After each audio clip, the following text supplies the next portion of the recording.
Alright, so we're going to take the full block, or radiator at this point, and we have our hardware here, and we're going to get started. We're going to make sure that these inlet and outlets are facing into the case, because this is going to be the bottom radiator that goes right here, and we're going to make sure so that we don't mess anything up.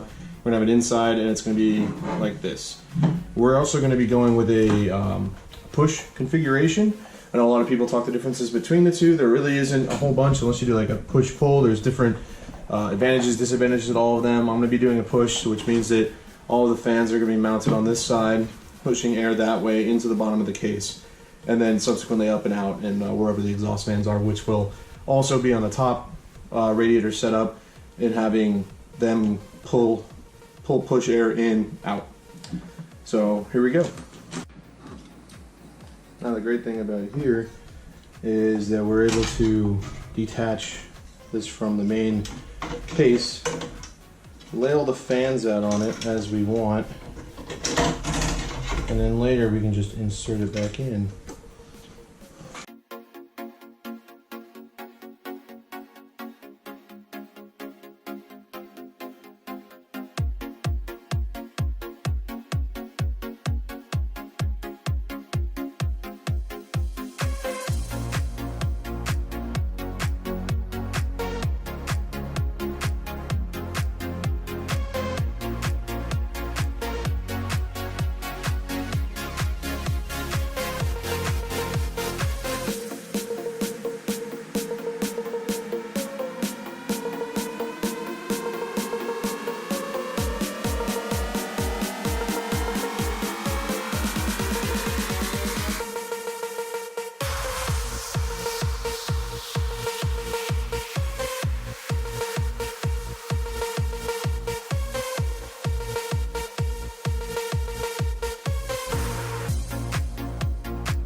Alright guys, thanks for watching. You saw that was a basic a radiator install with all the fans. There were some hiccups I ran into, particularly the rails on the Corsair 900D. They're a little tricky when you first get into them.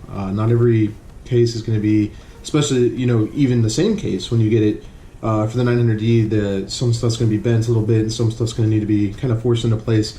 And that's what ended up coming in here. Some of the stuff I did off camera was that the radiator was actually banging into the front screws of the fans on the front of the case, so I actually had to pull those out or undo them a little bit so that I could get the clearance necessary to put it in there.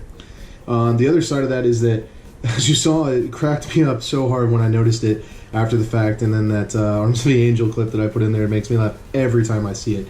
But I literally put the front two fans on the back two fans on the radiator on the top the right way, and then I put the front two fans on the opposite way. So if I was actually that to be, you know, actually in production, I would have had there actually would have been going like this. It would have been going around and going, the air would have just been circulating itself.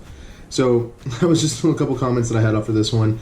All in all, the radiator install was pretty clean. You don't have to do too much extra, especially on the top. The top one's really easy. I'm using medium thick rads. I think they're 30 mils, and they can easily take the 40 or 50 mil rads that most people will try to get in there with these big ones. Again, having 480 times 2 of rads is way overkill for my build, for the current build, and it'll just be there for expansion purposes in the future. So I hope you guys enjoyed the video. Like and subscribe, and have a great day.